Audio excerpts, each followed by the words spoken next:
C.S. Lewis, conocido por ser el escritor de las Crónicas de Narnia, en el año 1942 escribió una novela, una sátira. Se la dedicó a J.R.R. Tolkien, que es el escritor de El Señor de los Anillos. Eran amigos ellos, se conocían. Escribe un libro, C.S. Lewis, que se llama, en inglés, The Screwtape Letters. En español se tradujo como Cartas del Diablo a su sobrino. Y el libro recoge o cuenta la historia de dos demonios, un demonio mayor, viejo, y un demonio menor. Y este demonio menor tiene su primer encargo de causar tentación a un joven en Inglaterra. Y el tío le está enseñando y está mentoreando al demonio menor cómo él debe tentar a este joven. C.S. Lewis, en el prólogo de ese libro, de esa novela, escribe algo que es muy conocido, que dice de esta manera. Dice C.S. Lewis: en lo que se refiere a los diablos o a los demonios, la raza humana puede caer en dos errores iguales y opuestos, dice Lewis. Uno consiste en no creer en su existencia. Es decir, es un error no creer en la existencia del diablo y sus demonios. El otro error es creer en los diablos y sentir por ellos un interés excesivo y poco sano.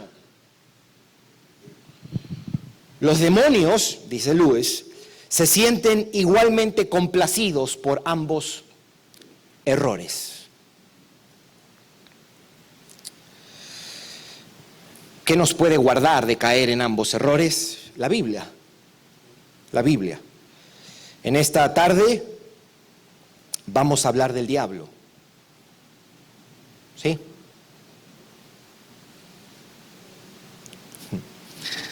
La semana antepasada nosotros habíamos leído desde el versículo 10 y habíamos dicho que el versículo 10, fortaleceos en el Señor y en el poder de su fuerza, cumple una doble función. Es primero una conclusión de lo que ha venido diciendo, pero también ese fortaleceos en el Señor y en el poder de su fuerza es una introducción de algo que va a decir en los siguientes versículos.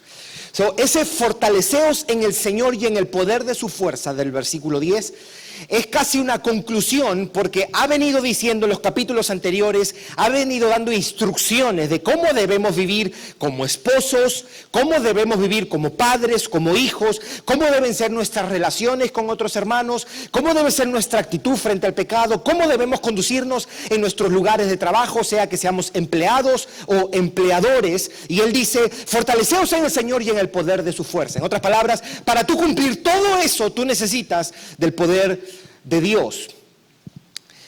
Pero también es una introducción, ese versículo 10. ¿Introducción a qué? ¿Por qué está diciendo fortaleceos en el Señor y en el poder de su fuerza? Porque Pablo nos va a enseñar de que nosotros tenemos un enemigo que es real, al que nosotros debemos combatir. Y sin el poder de Dios, sin el poder del Espíritu, eso va a ser imposible.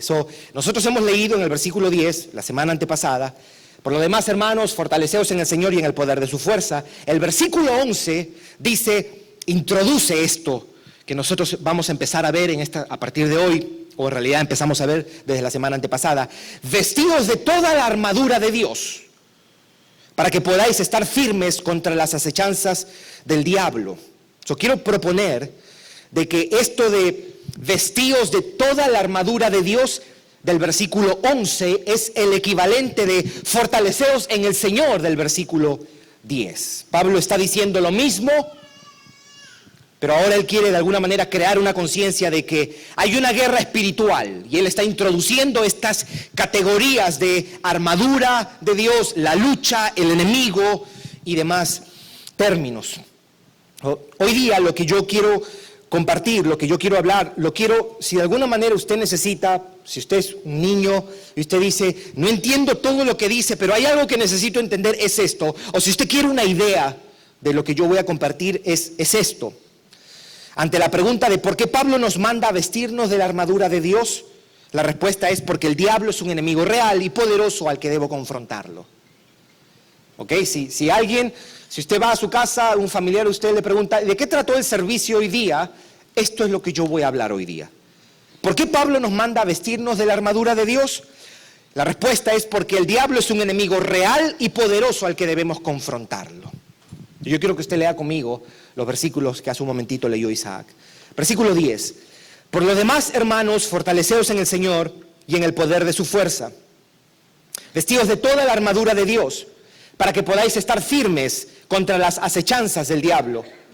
Porque no tenemos lucha contra sangre y carne, sino contra principados, contra potestades, contra los gobernadores de las tinieblas de este siglo, contra huestes espirituales de maldad en las regiones celestes. Versículo 13, por tanto, tomad toda la armadura de Dios, para que podáis resistir en el día malo y habiendo acabado estar firmes. Cuando uno lee estos versículos del 10 al 13, varias preguntas deben surgir. Una de ellas, por ejemplo, sería, ¿qué es la armadura de Dios? ¿O qué significa decir eso, la armadura de Dios? Luego pudiéramos preguntar, ¿y cómo nos vestimos de la armadura de Dios? ¿Cómo yo tomo la armadura de Dios? Otra pregunta pudiera ser, ¿qué significa no tener lucha contra sangre y carne? ¿A qué se refiere Pablo con eso? Otra pregunta pudiera ser, ¿a qué se refiere Pablo con el día malo? ¿Qué es el día malo? O preguntar, ¿qué son los principados? ¿Qué son las potestades? ¿Qué son las huestes espirituales de maldad? Y después también preguntar, ¿qué son las acechanzas del diablo? A partir de hoy, algunas de estas preguntas vamos a ir respondiendo. Hoy nos vamos a enfocar en particular, como dije al comienzo, en quién es el diablo y quiénes son los demonios de los que él habla aquí.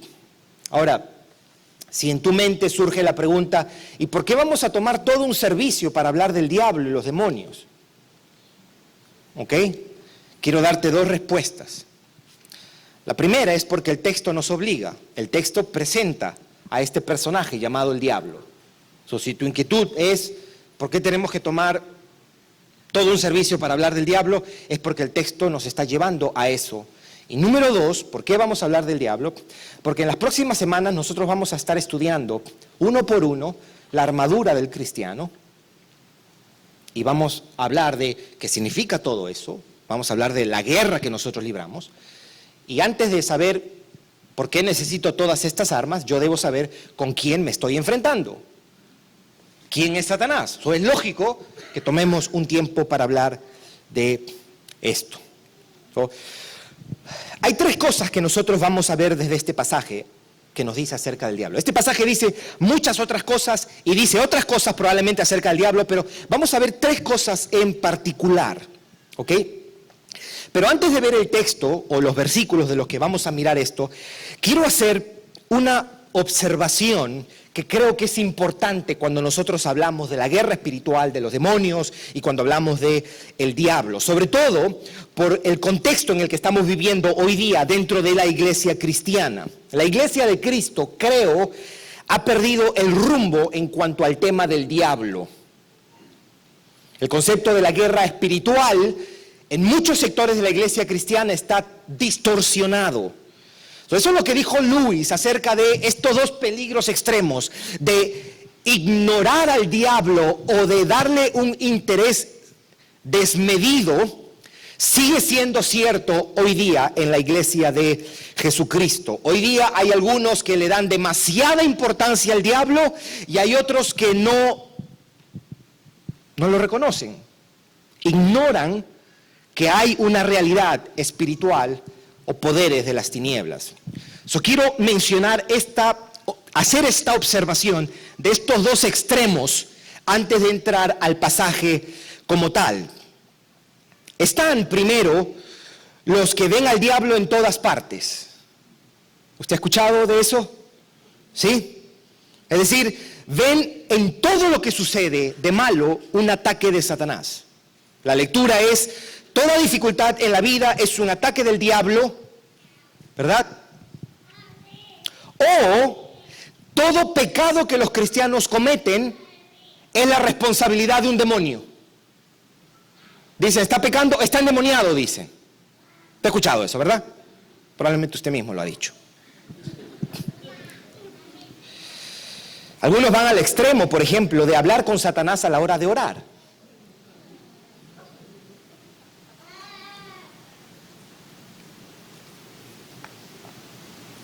Yo debo decir esto, yo no creo equivocarme con esto. Para muchos, la conciencia o la teología que han construido acerca de la guerra espiritual, la han construido a partir de una canción que se llama Te Arrebato. En la canción, esta persona está conversando con el diablo.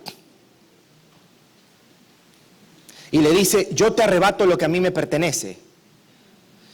Entonces, muchos cristianos han construido su conciencia de la guerra espiritual a partir de esa canción. Es un error. Hay que ir a la Biblia. Ahora, este extremo de ver al diablo en todo, ¿verdad? Están en su casa en la noche, están mirando una película y pasó una sombra, un demonio. ¿Verdad? Y no, yo sugiero, de repente es una lagartija. Aquí en la Florida hay lagartijas y fue una lagartija que pasó, no un demonio. Este énfasis exagerado en el diablo ignora, primeramente, que nosotros estamos viviendo en un mundo caído. O sea, porque hay problemas, antes que nada, estamos viviendo en un mundo que no tenía problemas cuando fue creado por Dios en Génesis 1 y 2. Estamos viviendo en un mundo afectado por el pecado y por eso vamos a sufrir. Van a haber pruebas, van a haber tribulaciones, va a haber dolor, vamos a enfermarnos, vamos a tener accidentes, a tener problemas en nuestro matrimonio, en nuestras familias, en nuestro lugar de trabajo, etc. Eso es lo primero que se ignora, que estamos viviendo en un mundo caído. Y por vivir en un mundo caído vamos a sufrir. No todo debo relacionarlo inmediatamente con el diablo. 2. ¿Qué ignora este énfasis desmedido en el diablo? Ignora el pecado que todavía hay en nosotros. O sea, si cada vez que un cristiano peca, se le atribuye eso a la influencia de un demonio, entonces estamos minimizando la realidad de nuestra carne. Oh, esa persona está endemoniada. ¿Por qué? Porque sigue adulterando. No. Tiene que arrepentirse y dejar a esa mujer. Ignora de que tenemos deseos pecaminosos.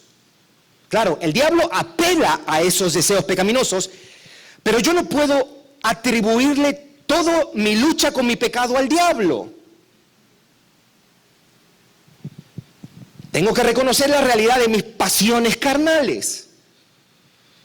Y ante esa realidad de nuestras pasiones pecaminosas, nuestros deseos pecaminosos, la realidad del pecado morando en nosotros, la Biblia no se enfoca en el diablo ni en los demonios, sino que nos hace un llamado a morir a nuestras pasiones. Nos hace un llamado a negarnos a nosotros mismos. ¿No dijo Jesús, el que quiera ser mi discípulo, tome su cruz, niéguese a sí mismo y sígame? Eso es parte de esto. La Biblia nos llama a hacer morir a las obras de la carne, a matar el pecado. Romanos 8:13. Cuando estamos pecando, lo primero, Dios nos llama, arrepiéntete. ¿No dice 1 Juan 1:9? Si confesamos nuestros pecados, Él es fiel y justo para perdonarnos y limpiarnos de toda maldad. No dice, si nosotros nos vamos al líder de la iglesia para que nos haga una sesión de liberación de demonios. No. Los cristianos no necesitamos sesiones de liberación de demonios. Aparte de eso, un cristiano no puede ser poseído por un demonio. Lo tercero que ignora este énfasis de atribuirle todo al diablo es la soberanía de Dios. Cuando todo lo atribuimos al diablo, o cuando el diablo es el protagonista de nuestra aflicción, por ejemplo, entonces estamos o minimizando o ignorando la soberanía de Dios, que es Dios quien está detrás de todo esto, al fin y al cabo. Cuando todo es el diablo y removemos a Dios de la foto, estamos insinuando que el diablo es soberano. Estamos insinuando, sugiriendo que el diablo es quien tiene la última palabra. Y estamos sugiriendo que nuestra vida y destino están en sus manos. Y todo esto es contrario a lo que enseña la Escritura. Pensar así, atribuirle, relacionarlo todo al diablo, va a afectar la manera como lidiamos en la adversidad y va a afectar nuestra capacidad de confiar en la soberanía de Dios. Entonces ese es el primer extremo. El segundo extremo, del que habla Lewis, y que creo que es pertinente hablar de esto también, porque muchos cristianos viven como si el diablo no existiera. El segundo error y peligro es ignorarlo. Es por eso que muchos cristianos descuidan con facilidad la oración. Muchos cristianos descuidan la lectura de la palabra. Descuidamos el congregarnos, por ejemplo, mis hermanos. Descuidamos rendir cuentas. Descuidamos la adoración. Entonces, es lamentable decir que así como ver al diablo en todo es un error, vivir como si el diablo no fuese real también es un grave error.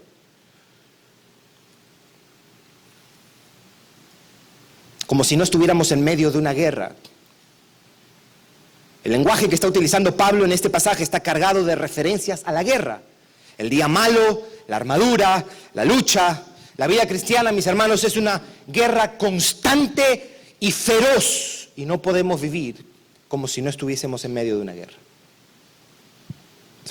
Hay que tener la perspectiva correcta. Yo creo, hay dos pasajes que nos ayudan a entender esta idea de, entonces, ¿qué lugar juega el diablo? ¿Qué lugar juegan los demonios? El relato de Job, y digo esto en particular, en el día de la prueba, en el día de la aflicción. El libro de Job sí menciona que fue la influencia de Satanás la que estuvo en alguna medida involucrado en lo que le pasó a Job. Él trajo todas estas cosas contra él y contra su familia. Pero hay dos cosas importantes que nos enseña el libro de Job, al menos a este respecto. Lo primero, que el diablo actuó bajo el consentimiento de Dios, ¿verdad? Job 1, Dios le dio autorización. Dios autorizó al diablo para herir a Job. Y lo segundo que aprendemos del sufrimiento de Job es que a pesar que fue el diablo que estaba detrás de todo lo que sucedió en un sentido, Job nunca se enfocó en el diablo. Al contrario, le atribuyó todo lo que había pasado a Dios. Por eso él dijo, Jehová dio, Jehová sea el nombre de Jehová bendito. Y el texto dice, y no hubo pecado en todo lo que Job dijo respecto a esto. El segundo ejemplo está en una conversación que tiene Jesús con Pedro. Cuando Jesús le dice a Pedro, antes de que Pedro lo negara, le dice, Satanás os ha pedido, esto está en Lucas 22, 31 al 32, Satanás os ha pedido para zarandearos o para sacudirte, como a trigo.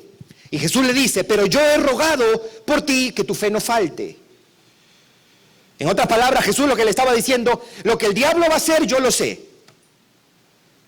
Hay una versión NASB que dice que el diablo pide permiso. O sea, el Señor también está al tanto de lo que el diablo haría con Pedro.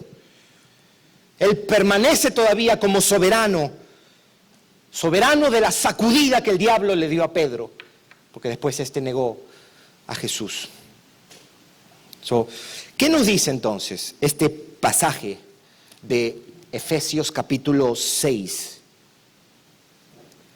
Hay tres cosas que quiero destacar brevemente. Número 1, Pablo nos está diciendo que el diablo es real. y por extensión los demonios. El versículo 11 dice: vestidos de toda la armadura de Dios para que podáis estar firmes contra las acechanzas del diablo. O sea, esto quiere decir, primero que todo, mis hermanos, que el diablo existe, porque Pablo no puede estar advirtiéndonos de algo o de alguien que no existe. El diablo es real, y este pasaje nos confirma la realidad de un ser llamado el diablo o Satanás. Quiero leer 5 textos, porque quiero dar una definición, solamente para tener una idea. Esta no es la definición más completa, la más exhaustiva, la más precisa. Quiero dar una definición de quién es el diablo, o qué es, pero quiero que leamos unos 5 versículos, no tiene que buscarlo, yo se lo voy a leer, antes de dar esta definición. Porque si decimos que es real, ok, ¿cómo es este personaje? Escuche lo que dice 2 de Pedro, capítulo 2, versículo 4. Porque si Dios no perdonó a los ángeles que pecaron, sino arrojándolos al infierno, los entregó a prisiones de oscuridad para ser reservadas al juicio. Aquí habla de un grupo de ángeles que pecaron y que Dios no los perdonó. Judas dice algo parecido. Y a los ángeles que no guardaron su dignidad. Está hablando de ángeles que parece que guardaron su dignidad y otros que no guardaron su dignidad, sino que abandonaron su propia morada. En otras palabras, se les había asignado un lugar y ellos no honraron ese lugar. Abandonaron su lugar, abandonaron su morada. Dios los ha guardado bajo oscuridad en prisiones eternas para el juicio del gran día. Esto nos dice algo. Pedro nos está diciendo un poco, Judas nos está diciendo un poco. Ahora, yo sé que cuando hablamos del diablo, un texto que se puede venir a nuestra mente es el texto de Isaías 14. Algunos teólogos están de acuerdo que la mención de Isaías 14, que hace Isaías, es una posible referencia a la caída de Satanás del cielo. Escuche cómo dice el texto. Isaías 14, versículo 12. ¿Cómo caíste del cielo, oh lucero, hijo de la mañana? Cortado fuiste por tierra, tú que debilitabas a las naciones. Tú que decías en tu corazón, subiré al cielo. Escuche lo que decía este ser. Subiré al cielo en lo alto, junto a las estrellas de Dios. Levantaré mi trono y en el monte del testimonio me sentaré. A los lados del norte, sobre las alturas de las nubes, subiré y seré semejante al Altísimo. ¿Por qué es que los teólogos entienden que esto es una referencia a Satanás? Porque cuando el profeta está describiendo el juicio de Dios en contra del rey de Babilonia, porque esto es un juicio contra el rey de Babilonia en ese tiempo, de un momento a otro Isaías cambia el lenguaje que está utilizando y parece que lo que dice es demasiado fuerte como para referirse a un ser humano. Más bien esto debe ser aplicado a un ser espiritual de mucho poder que hizo algo y que luego fue juzgado por Dios. Yo creo que esto es una referencia al diablo también. Otra referencia, Pablo le dice a Timoteo, ¿se acuerdan? 1 Timoteo 3, Pablo le está dando las instrucciones a Timoteo de cuáles son los requisitos para los candidatos al pastorado. Debe ser irreprensible, decía, marido de una sola mujer, sobrio, prudente, decoroso, hospedador, apto para enseñar. Y después dice algo importante, que el candidato para el pastorado no puede ser un recién convertido. La Reina Valera dice un neófito. Un neófito quiere decir alguien que es nuevo en la fe. No un recién convertido. ¿Por qué? No sea que se envanezca. Y dice, y caiga en la condenación en que cayó el diablo. ¿Nota esa relación? Envanecimiento y condenación. Envanecimiento y condenación. ¿Cuál fue la condenación en que cayó el diablo? Por envanecerse fue desechado por Dios y arrojado de la presencia de Dios. Lo último que quiero leer, Colosenses 1:16. Dice, está hablando de Jesucristo, En Él fueron creadas todas las cosas. Ahora, escuche aquí lo que Pablo dice acerca de, ¿a qué te refieres, Pablo, con todas las cosas? Las que hay en los cielos, las que hay en la tierra, visibles e invisibles, sean tronos, sean dominios, sean principados, sean potestades, todo fue creado por medio de Él y para Él. Sean los potestades y sean los principados, todo fue creado por medio de Él, hablando de Cristo, y para Él. Lo que este texto está diciendo es que Cristo, quien es Dios, también es el creador de todo el mundo material y el mundo espiritual. En este caso, el mundo angelical. Él hizo el mundo espiritual. Él es el creador de los seres angelicales, incluyendo a los seres que luego se rebelaron contra Dios, es decir, los demonios. Ok, quería leer estos textos antes de dar una definición de quién es el diablo o qué es el diablo. Pudiéramos decir, el diablo es el enemigo de Dios, ok, pero yo creo que nos quedaríamos un poquito cortos con eso. El diablo es un ser personal, ok, no es una cosa. El diablo es un ser personal, creado originalmente por Dios como un ser angelical. ¿Se entiende? Quien luego se rebeló contra él, se envaneció y quiso un mejor lugar que el que se le había dado. Y por eso Dios lo arrojó de su presencia junto con otros ángeles. De esta manera se constituye en el enemigo de Dios y de su pueblo. Es un ser que tiene mucho poder, pero su poder e influencia están bajo el gobierno soberano de Dios. Es decir, el diablo es el diablo de Dios. Quiero leerlo otra vez. El diablo es un ser personal, creado originalmente por Dios como un ser angelical, quien luego se rebeló contra él, se envaneció y quiso un mejor lugar del que se le dio. Y por eso Dios lo arrojó de su presencia junto con otros ángeles, o sea, los demonios. De esa manera, él se constituye en el enemigo de Dios y de su pueblo. Es un ser que tiene mucho poder, pero su poder e influencia están bajo el gobierno soberano de Dios. El diablo es el diablo de Dios. El diablo es real, mis hermanos.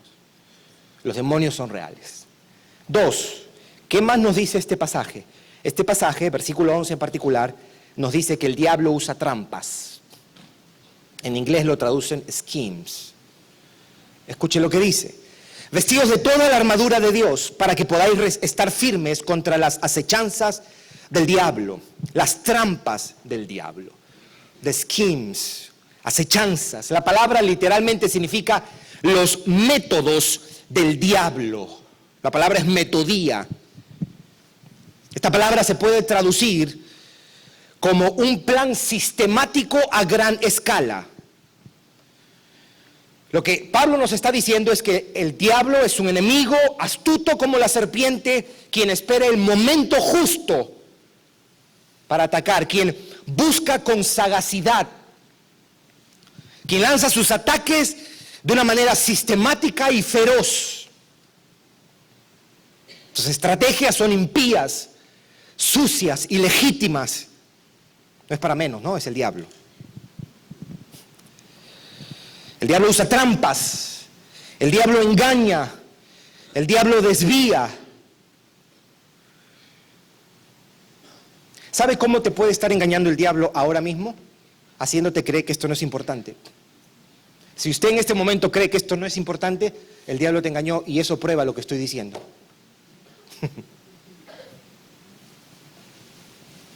Es tan mentiroso que le hace creer a cristianos de que Él no existe y que Él no es cierto, que su existencia no es certera.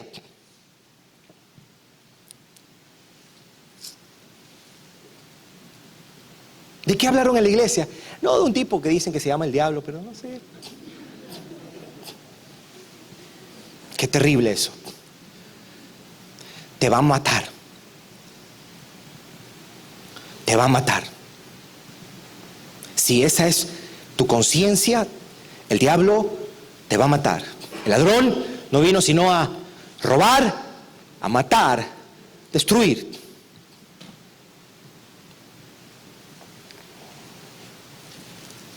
Por eso nosotros debemos estar todo el tiempo con la guardia en alto, porque Satanás todo el tiempo está tramando algo, todo el tiempo.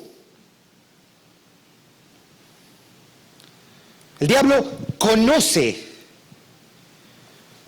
nuestra fragilidad y debilidad. Yo creo que él no nos va a tentar en aquellas cosas que son nuestras fortalezas. Si usted es una persona diligente y esforzada, él no te va a tentar con pereza.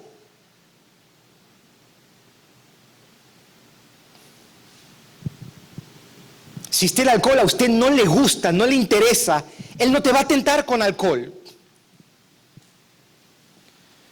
Él no va a tentar en aquellas cosas que somos débiles.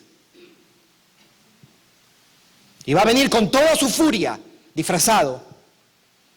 Él es astuto. Por eso Jesús llamaba padre de toda mentira. Además, se viste como ángel de luz. Él va a usar el engaño para seducirnos. Sinclair Ferguson, comentando acerca de este pasaje, él dice que los métodos del diablo van desde la confrontación hasta la mentira, la emboscada hasta la destrucción, la acusación y la intimidación. Usted notará, si usted ha leído los evangelios, que él fue estratégico al momento de tentar a Jesús. Él no pasó todo el ministerio de Jesús tentándolo. Fueron 2 momentos solamente. ¿Se acuerda? Cuando estaba en el desierto, con hambre y en debilidad, y ahí vino y lo tentó. Y después vino con la voz del ladrón: si eres hijo de Dios, vamos a bajar de acá. El diablo es un tramposo.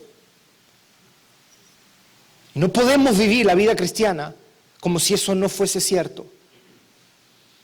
El diablo es un mentiroso. Va a seducir, va a engañar. Nosotros no podemos entrar. Nosotros no.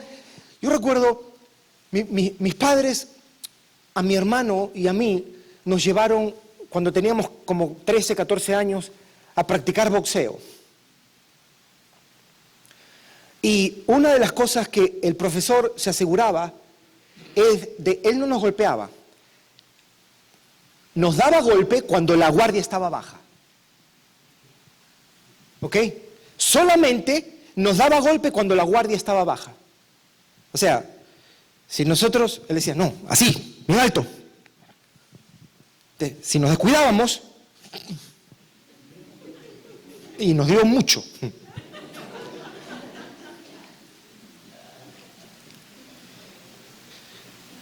Yo no puedo entrar a un ring de boxeo así. ¿Verdad? ¿Se acuerda ese boxeador que un poquito confiaba en su habilidad y él subía al ring así? Y él era muy dúctil y él movía y nadie le da. Pero un día lo encontró un boxeador y le dio, y ahí quedó. Ahí. Y todo su bailecito, ahí.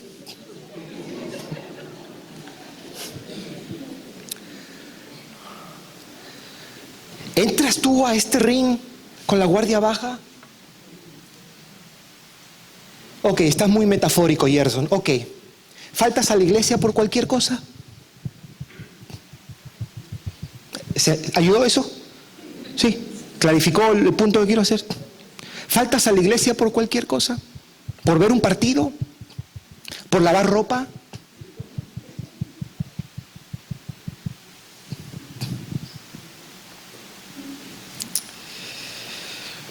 No, cuando estoy enfermo falto. Bueno, hay hermanos que vienen a la iglesia aún enfermos. Aquí hay unas cuantas personas enfermas.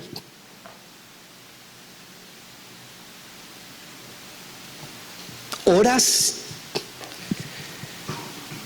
¿A diario? No digas que estás, no, yo estoy listo para el diablo, ¿sí? ¿Estás orando? No, eso sí no.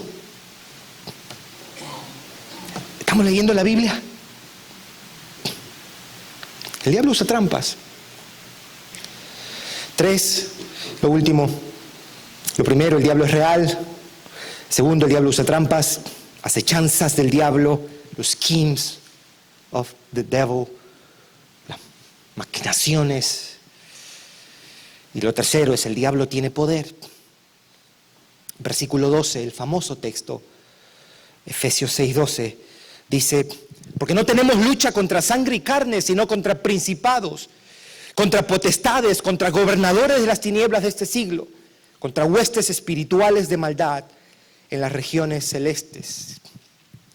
Hay algunas cosas que este texto nos está diciendo acerca del diablo y sus demonios. Una de ellas es que son seres espirituales y que operan y se mueven en el mundo espiritual. Lo segundo que nos dice este pasaje es que el diablo y sus demonios son seres espirituales que tienen poder.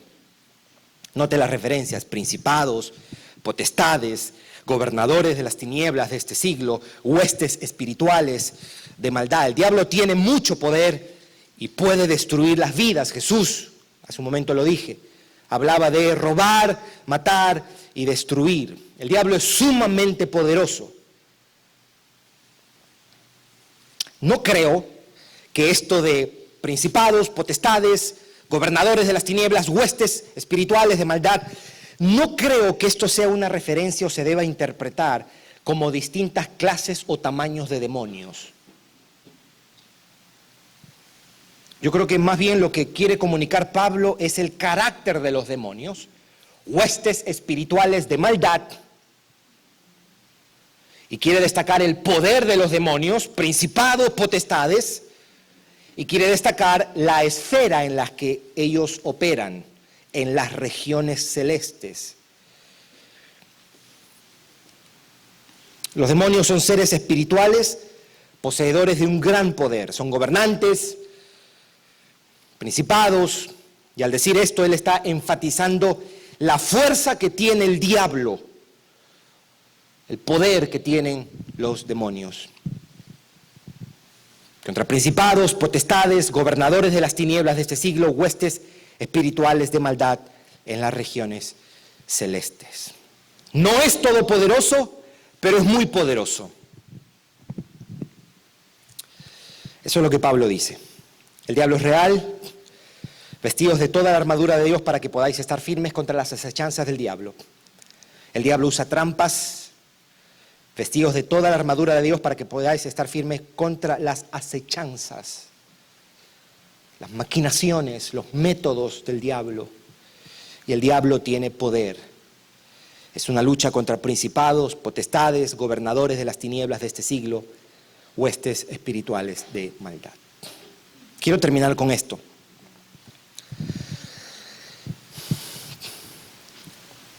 No quisiera que tú te vayas de aquí ignorando la realidad de su existencia e ignorando la realidad de su poder.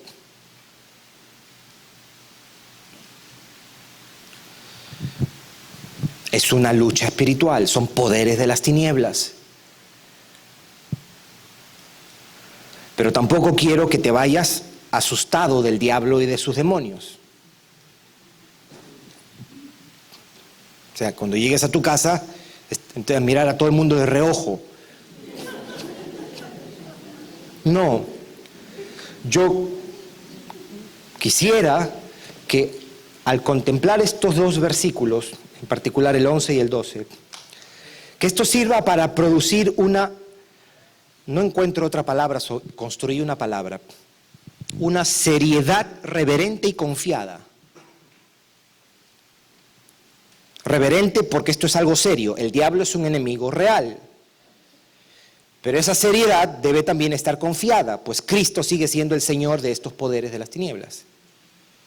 Porque podamos tener la perspectiva correcta. Antes de hablar 3, 4, las semanas que tomemos de la armadura, que tengamos en cuenta con quién estamos enfrentándonos. tener la perspectiva correcta y así poder estar alertas, velando, en guardia, tomando en serio la guerra espiritual. Me estaba recordando cuando hace un par de años estudiamos el libro de Colosenses, porque en el libro de Colosenses, en el capítulo 2, Pablo dice algo muy importante respecto a los demonios y a Cristo. Escuche lo que Pablo dice en Colosenses 2, versículo 10, que Cristo es la cabeza de todo principado y potestad. Eso es uno. Y dos, en Colosenses 2:15, que Cristo en la cruz despojó y desarmó a los principados y a las potestades y los exhibió públicamente, triunfando sobre ellos en la cruz. Lo que estos dos pasajes quieren decir acerca de Cristo es que Cristo es el Señor de estos poderes, de estos seres espirituales. Al fin y al cabo, Él fue el quien los creó. Cristo es la autoridad de esos poderes. Y segundo, que en la cruz del Calvario, Cristo derrotó a estos poderes, a estas fuerzas del mal. Eso es lo que dice. Despojó a los principados y a las potestades, triunfando sobre ellos. Las fuerzas del mal sufrieron una gran derrota en la cruz del Calvario. Por eso cuando nosotros nos enfrentamos al diablo y a sus poderes, a los demonios, a las tinieblas, estamos enfrentándonos a un enemigo que ya ha sido derrotado. Su destrucción final está asegurada y llegará porque en la cruz fue derrotado por Cristo. Vestidos, dice nuestro texto, de toda la armadura de Dios. Vestidos de toda la armadura de Dios. Eso es lo que Pablo nos está diciendo. En otras palabras, fortalézcanse con las armas de Dios porque tienen una guerra. La vida cristiana, mis hermanos, es una batalla.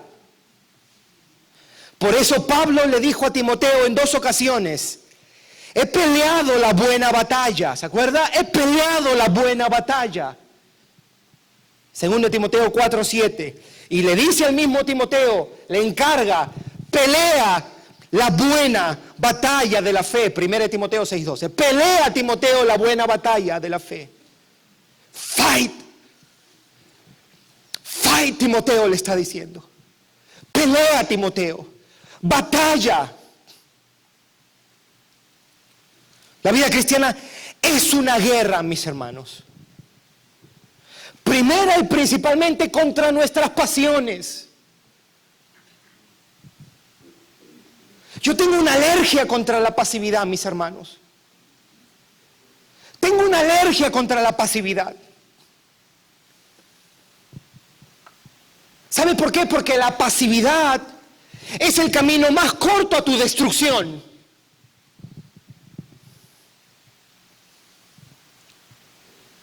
No, mis hermanos, nosotros no podemos vivir la vida cristiana tan pasivamente.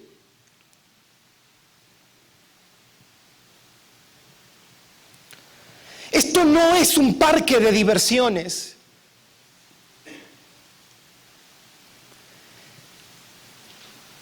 Primeramente es guerra contra nuestras pasiones. ¿Saben lo que dice 1 de Pedro capítulo 2 acerca de nuestras pasiones? Que esas pasiones batallan o le hacen guerra a nuestra alma. Si usted y yo estamos pasivos, cruzados de brazos, estamos dejando que nuestras pasiones batallen, aflijan y destruyan nuestras almas. Todos nosotros aquí creyentes tenemos pasiones pecaminosas. Todos nosotros, algunos de otra forma, algunos de una forma.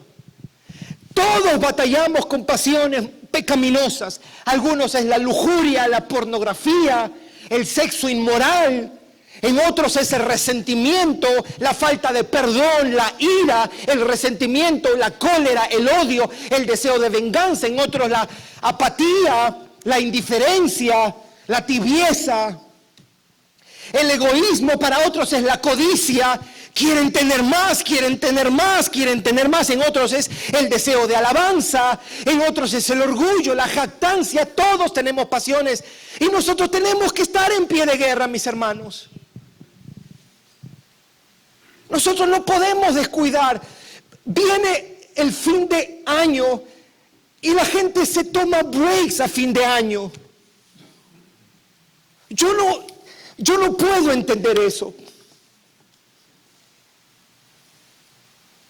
¿Cómo entraríamos a nuestra casa si nos dicen, ¿sabes qué? Un tigre entró en nuestra casa.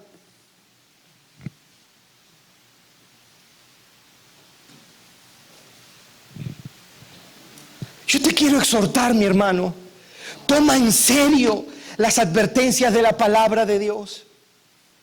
Dios es un Dios bueno y misericordioso y nos está diciendo, tenemos una lucha contra principados, contra potestades. No vivas un cristianismo tan pasivo, tan indiferente. Pelea contra tu pecado. Es una guerra contra este mundo hostil. Yo hablaba ayer con unas hermanas y le decía, estás en el college ahora y eso va a ser una batalla campal de ideas. Y te van a querer vender que el transgenerismo es algo legítimo. Y tú vas a tener que aferrarte a tu fe. Es una batalla campal contra el mundo. ¿Y cómo dejamos de leer la Biblia? ¿Cómo dejamos de orar? ¿Cómo dejamos de venir a la iglesia a aprender?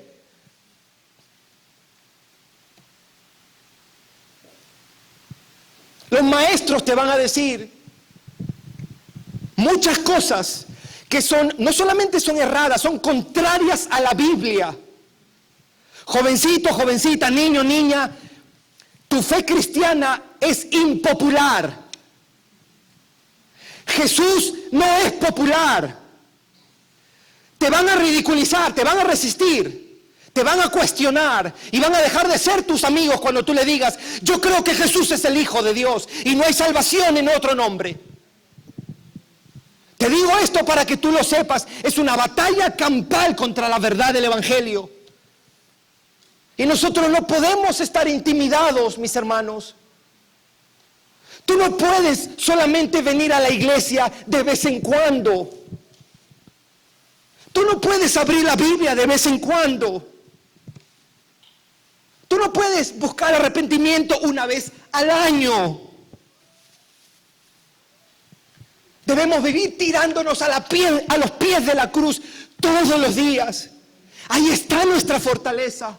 Ahí está nuestra esperanza. Ahí está la verdad. Tenemos un enemigo real. Nuestras pasiones. Pelea, mi hermano. Pelea, mi hermana. No te rindas. Y cuando te canses, fortalécete en el Señor y en el poder de su fuerza. Jovencito, no tengas miedo de decir, yo creo que la Biblia es la palabra de Dios. Porque Dios va a estar de tu lado. Aunque no tengas todos los argumentos como defenderlo, Dios va a estar de tu lado. Y no tengas temor de perder amigos o amigas. La verdad se va a parar sola. Nada podemos contra la verdad, sino por la verdad. Papá, mamá, que tienes hijos pequeños, yo te imploro, no vivas una vida cristiana en pecado, ligera. Batalla por tus hijos. Pelea por tus hijos. Camina en santidad por tus hijos. Sirve a Dios por tus hijos. Ora por tus hijos. Instrúyelos, corrígelos, ámalos.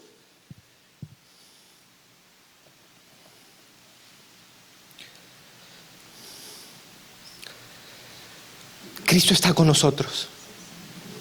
No estamos solos. No estamos solos. Él es el autor y el consumador de nuestra fe. Él va a estar con nosotros. En el mundo tendréis aflicción, pero confiad. confía. Roxana, confía. Damaris, confía. Lisette, confía. Alejandro, confía. Isaac, confía. Marco, confía. Alberto, confía. Nelson, confía. Jorge, confía. Mari Carmen, confía.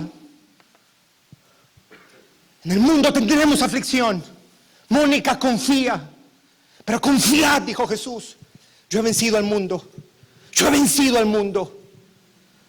Oh sí, se nos van a dar un par de ganchos y nos van a golpear y nos van a sacar dientes. Pero antes, en todas estas cosas, somos más que vencedores por medio de aquel que nos amó. Por eso ni la vida, ni la muerte, ni lo ancho, ni lo profundo, ni lo presente, ni lo porvenir, ni ninguna otra cosa creada nos podrá separar del amor de Dios, que es en Cristo Jesús, Señor nuestro. Vamos a orar.